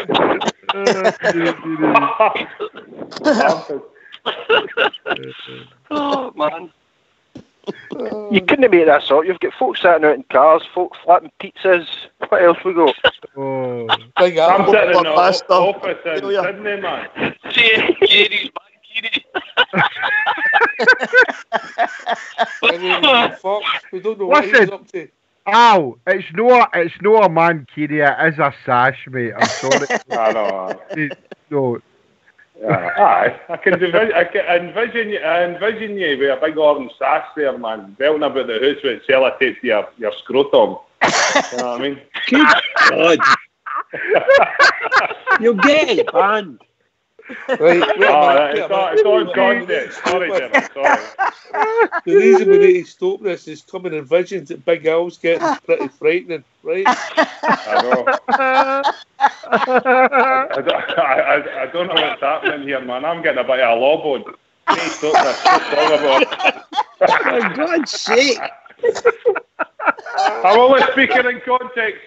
Sorry, I'm in the office. We've got security cameras in here. I can't even put my hand above my head. Somebody's lip reading for a hub somewhere, you know what I mean? Hands are up here. He's at work. The computer closed, I'm on my phone. I'm at my work. Right, Big Al, Global Ambassador, what about our latest signing? What's your thinking? Well, I've not really seen much of him. He did stand out of that game when we played him at Ibrox. We're talking about Kamara, unless we've signed somebody else. Well, he's a good youth player. I heard one for the future. A club signing, if you like. Hopefully he develops well. I think that's the end of Koulibaly. I think they're kind of similar. I don't mind him as long as he produces. He fights for his shot and he's producing and he's better than other players. That's all great. It bodes well. But did we pay 50 grand or something to get him in just now? Approximately that. So that's fair enough. I think Al's right. I think we'll see the end of Koulibaly come the end of the season. Taking Kamara a few weeks to get up and running. He's not played any football for about 3 weeks now, so it'll take him maybe 2 or 3 weeks maybe to get yourself up and running proper. Like most Bears, I've been disappointed with Koulibaly since his injury. Up to the end, we were all absolutely raving about him, Even Steven Gerrard in his pressers was raving about Koulibaly. But I think you're seeing him now, what Ange seeing him, So I think I think Kamara's a perfect replacement, understands Scottish football, he knows it, he's played in it. And he's a decent young player, is Kamara. He's athletic, gets about the pitch well, and he likes to tackle the boy, So For me, Koulibaly can go back now at the end of the season. If you'd have asked me that before his injury, I would have signed him. But since his injury, he's no kicked a ball. Kamara's a perfect replacement, in my opinion, for Koulibaly. Stevie, for the drum, what's your thinking of you signing, mate? I think it's like everything else, Ox. You've got to give the boy a chance. I mean, I didn't really know much about him. I just started, as soon as I heard his name, I went onto YouTube and watched some clips. And then the games that I taped, I kind of had a look at him and see how. And he seems to be not a bad player. A good, as Rudy said there, a good tackler. He's got legs. I mean, with the people running about him, I think he could come on and be a really good player. But it's like everything else. You've just got to give him a chance, you know. See where it takes us, Ox, you know. Yeah. Stevie Fairshire. I think I've seen him. I'm a bit like the other fella there. I've seen clips of him on YouTube. I've not really noticed him in other games, to be honest. I don't know if that's a bad thing or no, but you're not really watching other players much, are you, when you're watching the team? But I think he looks a decent player. I think he's brought in. You've got to remember, you don't know if Davis is going to be there come the end of the season. You don't know if Kent's going to be there. That's no one confirmed, is it? So if Kent goes, they've got Jordan Jones for that position. I think they're planning for the future and giving him a feel about the club, to be honest, for next season. That's planning for the future. I'll never catch on, Fox, will it? Fox, could I come in with something? Aye, Stevie, as long as it's not too hard. Look at the panel. Ox, take the panel. If we were to sell Candias tomorrow, how much would you be looking for Candias? Candias? Yes. Well, we're to sell him tomorrow. 31-year-old, I think he's got a year left in his contract, maybe something like that, 15 months. Is Blue Shadow still with us? I think he's gone. I'm still with you. But he's out. I missed you with some hilarity. That's all right. I was standing my back well against the wall there after that last conversation. Mate, that's the best place to be. What's your thinking? Candias. I've got a figure in my head. Candias. 5 million. 5 million, no less. $1 million? 5. 5 million. All right, okay. I said, you know, if you're looking for what it would take to replace the man, you know, and how long it'll take for a new player to bed in and all the rest of that, I would say, you know, you're going to be paying at least £3 million. So you've got to make a profit on top of that. So it's got to be at least 5 million to replace him. And the lad's got to want to go. I'd be looking to put an extension on his contract for at least another couple of years. All right. Rudy? I would give him another year, to be honest with you. You're not listening to Stevie's question. No, I know. What would it take for him?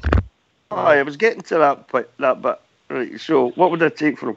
Right now, 31-year-old, 18 months left in his contract. I'd take about $3.5 million for him, $4 million. I think Blue makes a good point. If you had to replace Candace, you know, what would you pay for a player that gives you what wee Daniel did to Candace? I love him to bits, man. I think he's a fantastic wee player, and I think it's just a pity that he's sort of coming, possibly in the coming to the twilight. He's not there yet, but he's still got plenty of energy.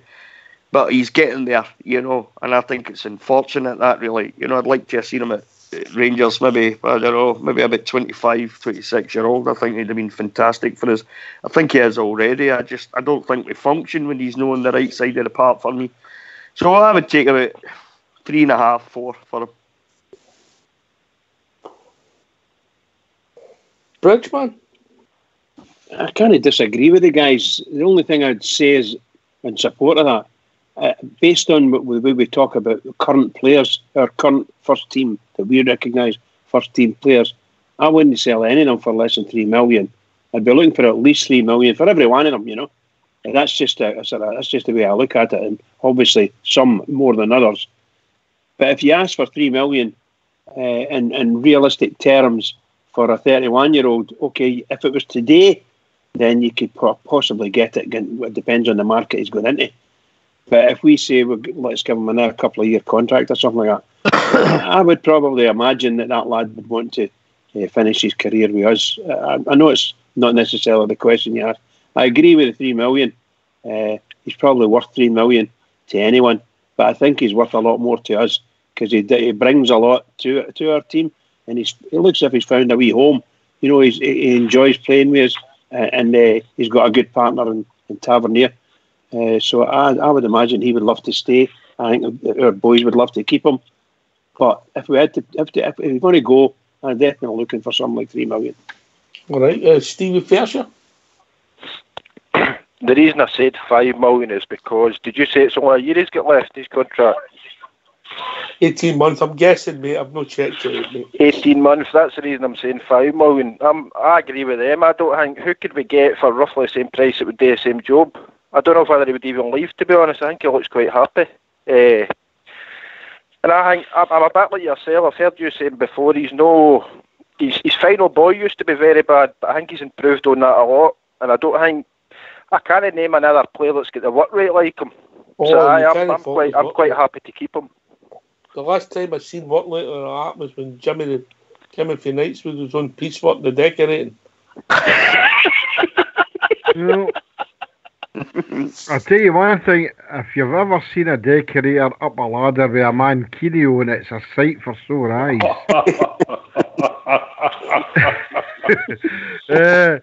Jimmy, I give you Stevie 3 to 5 million easy. I love Daniel. I think he's a fantastic player. The engine in him is tremendous, and we don't seem to play well. We've not got that type of player going down the right. So for me, 3 to 5 million, no problem. But I want him to stay, obviously, like the rest is. But 3 to 5 for me, definitely. I mean, I think that's the price we would like to get for him, but I just can't see that being the price that people would pay for somebody with his pedigree. He's contracted till May 2020. Yeah. Sorry, I've been I've not noticed that George Logan's come in a while ago. George, are you with us on the phone? Aye. I wasn't. Sorry, George, I never noticed that. All the numbers I didn't realise. They're missing me. George, sorry, you missed out some of the conversation. Give your thoughts, mate. I was going to phone up about football and it took a wee turn, so I didn't know whether to hang up or no, but you're back to talking about football, so we're all right again. I think you know nothing about Mancini and things like that, you know what I mean? You're a man's man, George. Nice one. But see what you were saying, a few things you've said, by the way, Jimmy, that was a cracking bottle of vodka you've got today. Imagine giving somebody that doesn't drink a bottle of vodka, unbelievable. A couple of things you said earlier. I agree with everybody saying about wee Alfredo, by the way. Folk are talking about 20 million. Let's be honest, I mean, I didn't like saying it, but that lot across the road, he was scoring goals in Champions League games and things like that, so that's why they go to 20 million. I think if we got 15 million for Alfredo, we didn't want to sell him, but that's my opinion on that. The other thing you spoke about as well was you're talking now about the Candias, for example, how much money. Hats off to Aberdeen, by the way, because a team came down south and said, we want one of your defenders, 5 million, and they said, no, we want 8 million. That's a guy that's playing with United 2 seasons ago. We need to start doing that as well. Folk are coming up here and just want to take, Stephen Gerrard said it, folk are coming up here and trying to take players on the cheap and things like that. It happens with Kilmarnock and Motherwell and Aberdeen that all the time. You see guys going down there for 500,000, 700,000 pounds. A couple of years later, we've done it ourselves, by the way. We've done it with Waghorn and Joe Gardner and that. We need to start being a wee bit more cute and just hold on to players. Aberdeen done it yesterday. We want £8 million and they offered 5 million. They held up, and I can't believe Aberdeen managed to hold that. And we're talking right now about Daniel Candias. He's not everybody's, he's not the greatest winner we've ever had. So let's be honest about it. But he's one of the guys. He's one of the guys. He tries his hardest. He's not the greatest player in the world. He's probably a constant 7 in the team all the time. He'll run his legs off. He'll do everything for you. He'll play for the jersey. If somebody was to come in right now, 18 months in his contract, and somebody was to come in and say how much you want for Daniel Candias, it would need to be £6 or £7 million because he's that type of player. He's really important to us.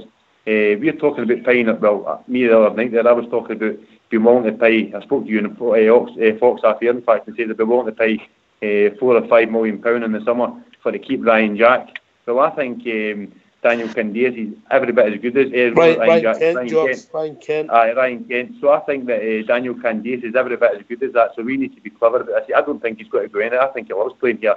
But I think most players in our team are £6 or £7 million players, if we're honest. Right. Yeah, and you come, Stevie.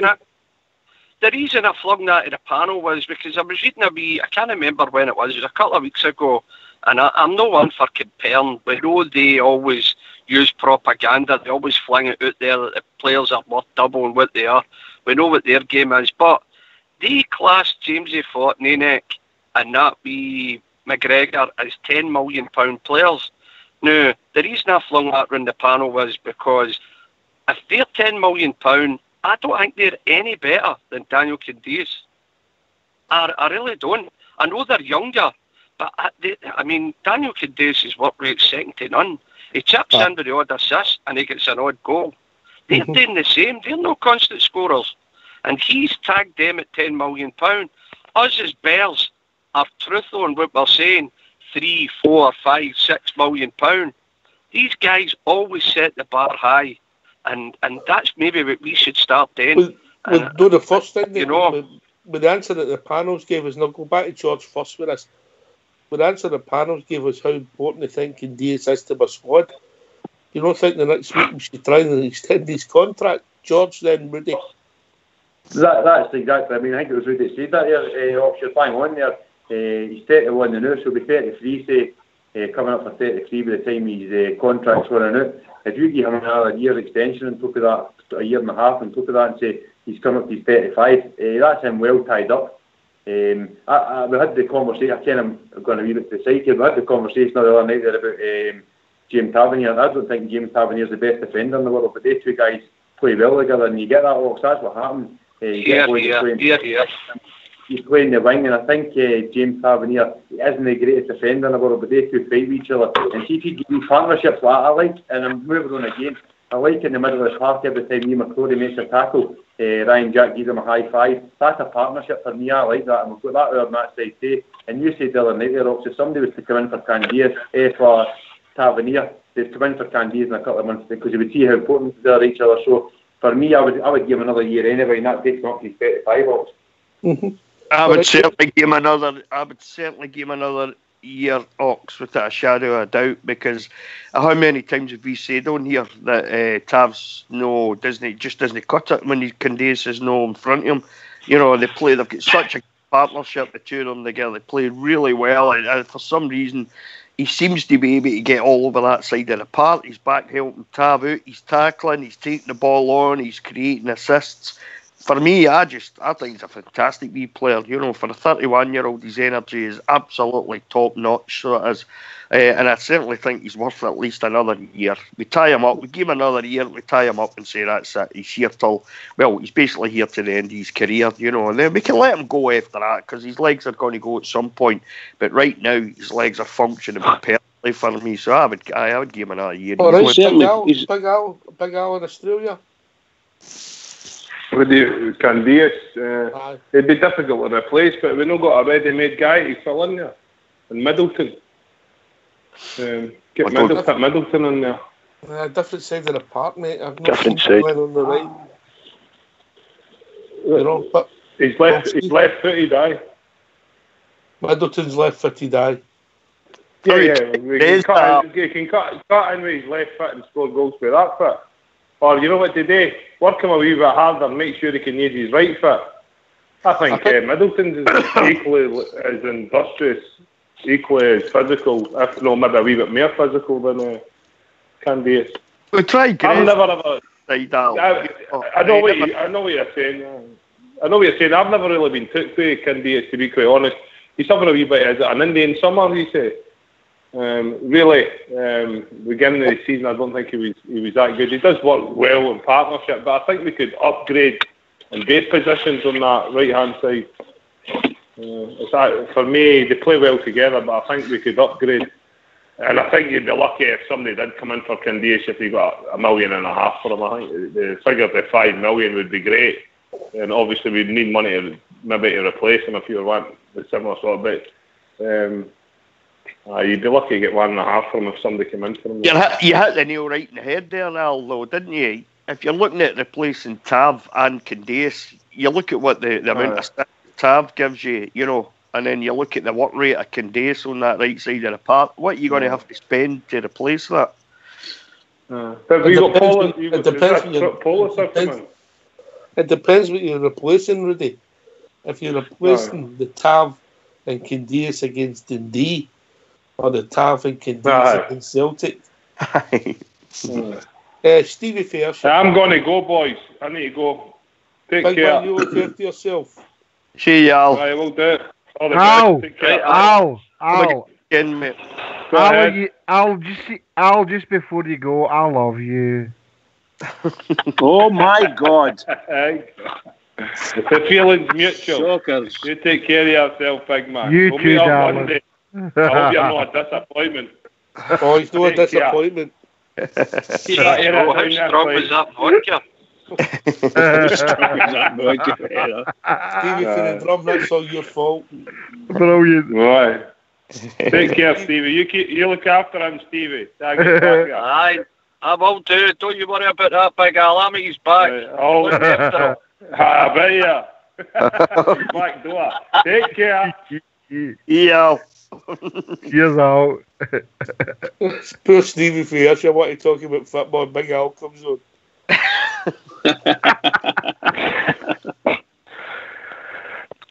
Not coming in for a minute.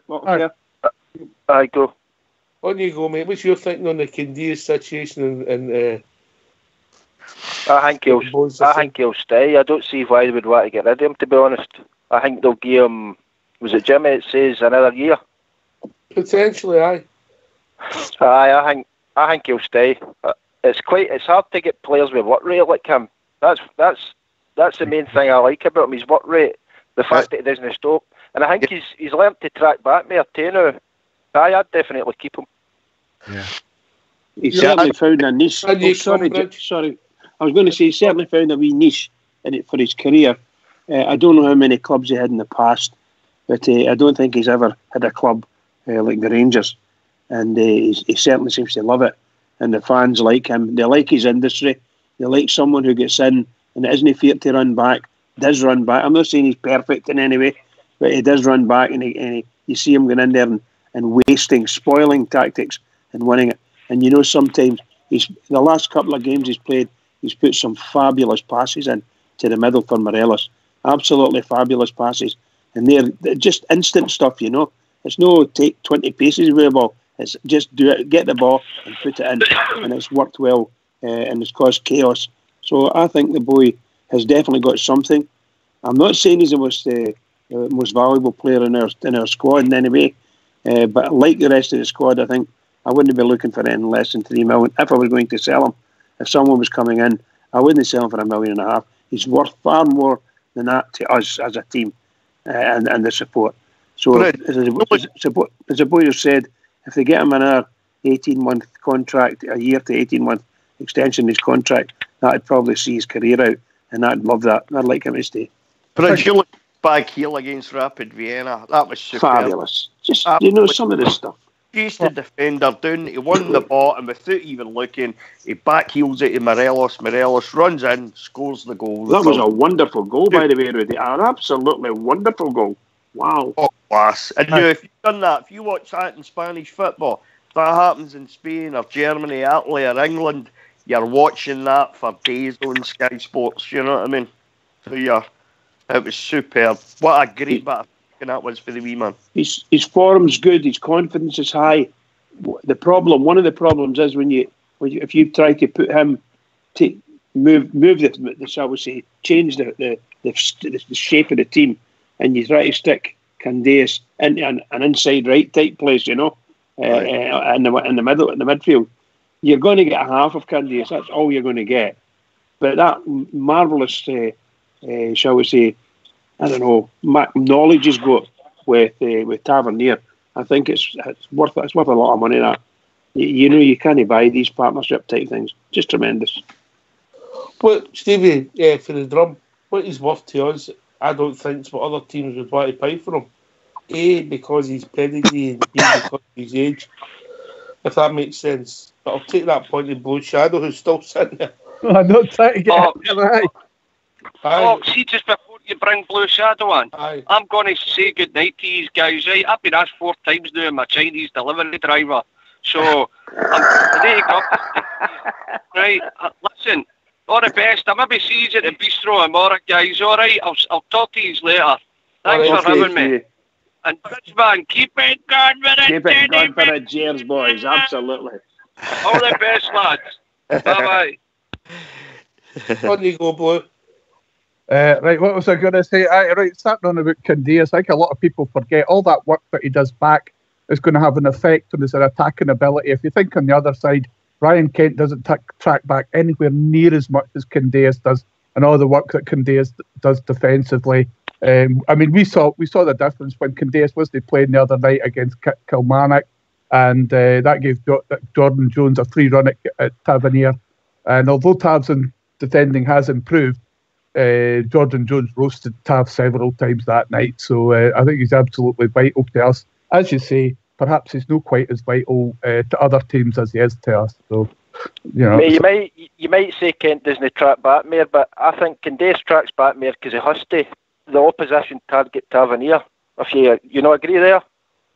I could say.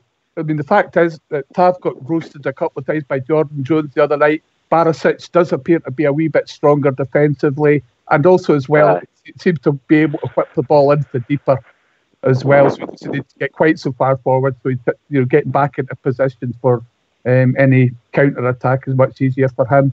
I can't remember what was the question you asked us initially, Ox. That doesn't matter. You've answered it quite well. George Logan. Hello. We've came a long way in a relatively short space of time under Stevie G and Mark Allen, haven't we? Oh, definitely. We spoke about this all night as well. I mean, I think in the first division we were held back maybe a season, if we're honest. We were signings and things that were happening in the boardroom and things like that. But I think Stephen Gerrard and Mark Allen and the board, everybody involved in our last transfer window in the summer there, took us that extra step. So we're probably back to the level where I think we probably should be now. I think we should have been a step ahead last season, and Stephen Gerrard took us that 2 steps to bring us back to where we should be. And we're back to being a club box that's now go. And I quite like. I don't know about the boy Kamara. I don't know anything about him. I'm not going to stand here and say anything about him because I don't know anything about the lad, to be honest. But Jordan Jones can be in the Scottish Premier League against teams. I've seen him doing it, so again, he's a player. So for us to be starting signing players like that for the summer already, that's our recruitment already started. And I ken that Jermaine Defoe, what age Jermaine Defoe is. But if you were to say to us last Christmas, Jermaine Defoe saying with Rangers, we would all be buzzing, and I'm still buzzing because I think he's that type of player. He'll still score goals for us. I think he'll give Alfredo the kick up the bum he needs when he's not playing. And Stevie Silken will come on and having to play that wee bit extra. And when Fox made a cracking point to the last night, Steve Davis is 34. I thought he looked well the other night, and I think he'll play the more. Steve Davis is 34, nearly 35. So is Cristiano Ronaldo. Maybe they'd knock him back because he's age. So it's not about an age thing. It's about what kind of person, what kind of player the person is. I think we've came massive steps in the last 2 transfer windows, and we've already started our January summer transfer window. And that's after everybody involved at the club, because where we were we spoke about it the other night here. Sean Goss signing with us, and then the transfer window before that, the wee boy Namani, is it Aaron Namani to Man City on loan. Never kicked a ball for us, looked like a 12-year-old. Now we're getting boys like Steve Davis on loan at the moment, obviously. Jermaine Defoe on loan at the moment, and the boy Ryan Kent. I mean, that's the next level to what we can do, and that's why we're challenging for this league this season, Ox. Yeah. Well said, George. Well said. Anybody want to come in and comment what George has said there? Because I agree with a lot of it. I think everything that George said here is 100%. You know, there's not really much you can't argue with that. You know, when we go forward, the players we've got to make sure that what we bring in is either the same or better what we've got. So, everything George said is correct. Can I just say before we go off the air in about 10 minutes, tomorrow in the 45th minute, if you look out for a banner, it's called what's it? It's a Union Jack. It'll be Gone But Not Forgotten. Ian Ogle, who was tragically killed, murdered in East Belfast. There'll be a minute's applause for Ian, hopefully tomorrow at Ibrox. Please do that if you can. Look out for the Union Jack. Yeah, well said, JFK.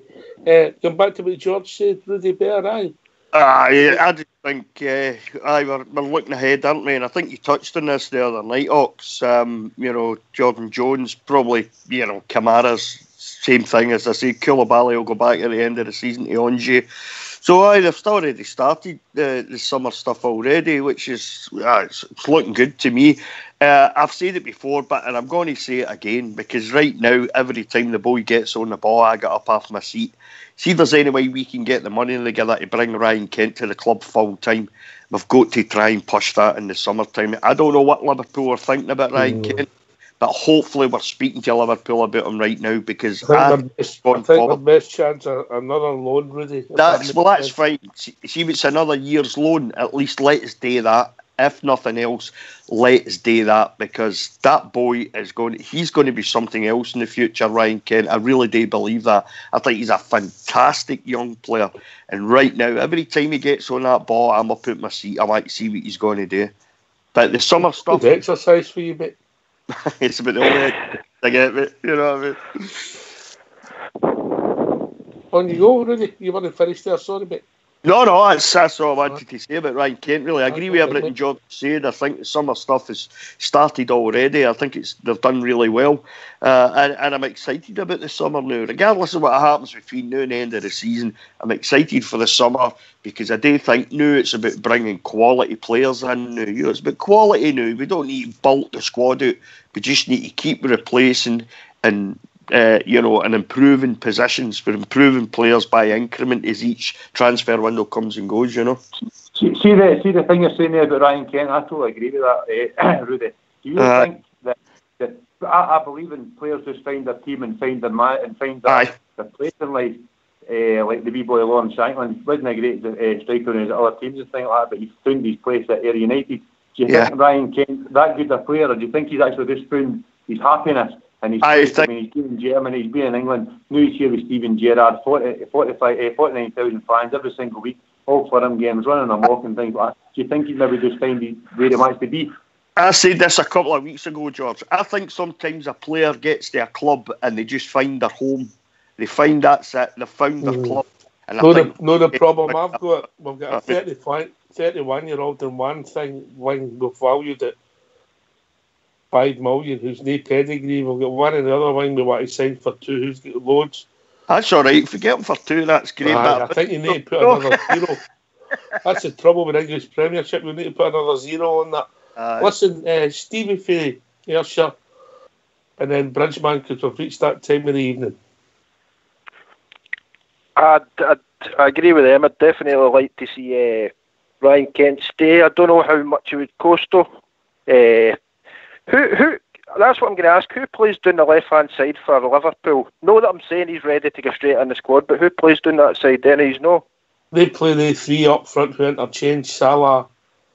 What's her name? Coutinho. Is it Firmino? Firmino, aye. Yeah. And Nani, or what's his? Sane. Is it Sane? Aye. I don't know why I asked that. He's not going to get in the team now. Obviously, he's young, but... not going to get him, Stevie. He's not getting in the team ahead of them, is he? The guys? No, 100% no. I don't know why I was just wondering who was playing down that side. But I'd be quite happy for them to make... I'd make him the number 1 transfer for the summer, to be honest.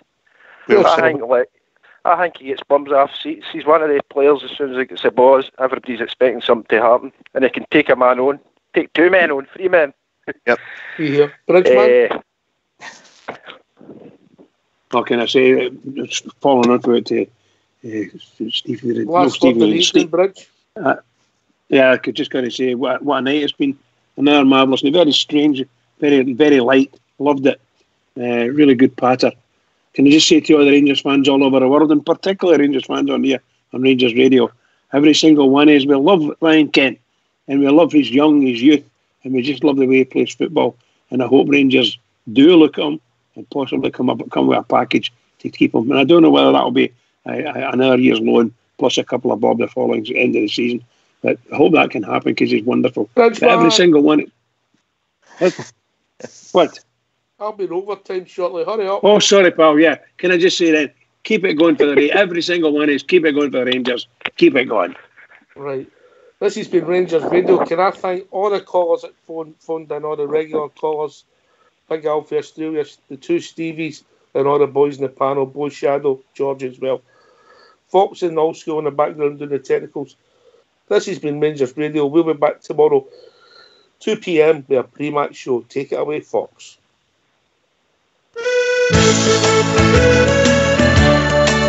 Oh, every other Saturday, my half day up, and it's up to the match I go. Happily we wander down the Copeland Road, me and my wee pal Joe. Oh, we love to see the lassies with the blue scarves on. We love to hear the boys all roar. But I don't have to tell you the best of all, we love to see the Rangers score. Whoa, me, oh, me, oh, me, oh, my. Oh, how we love to hear the cry. We love to see the lassies with the blue scarves on. We love to hear the boys all roar.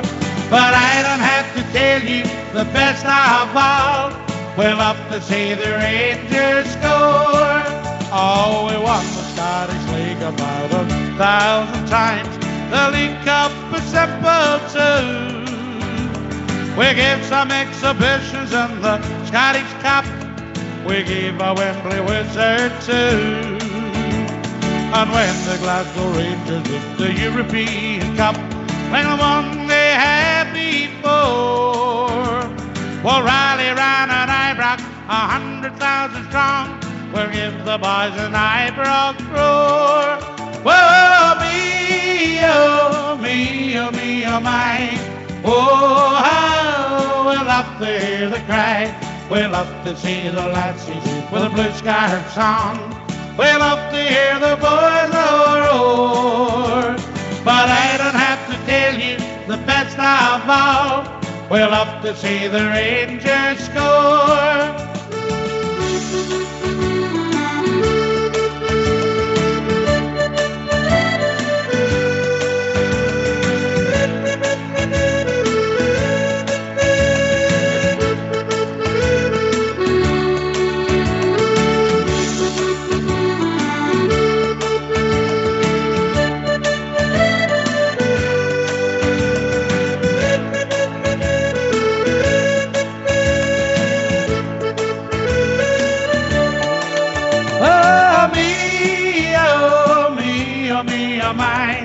Oh, how we love to hear the cry. We love to see the lassies with the blue scarves on. We love to hear the boys roar.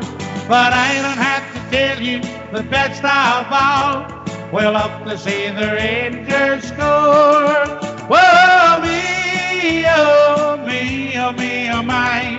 Oh, how I love to hear the cry. We love to see the lassies with the blue scarves on. We love to hear the boys roar. But I don't have to tell you the best of all, we love to see the Rangers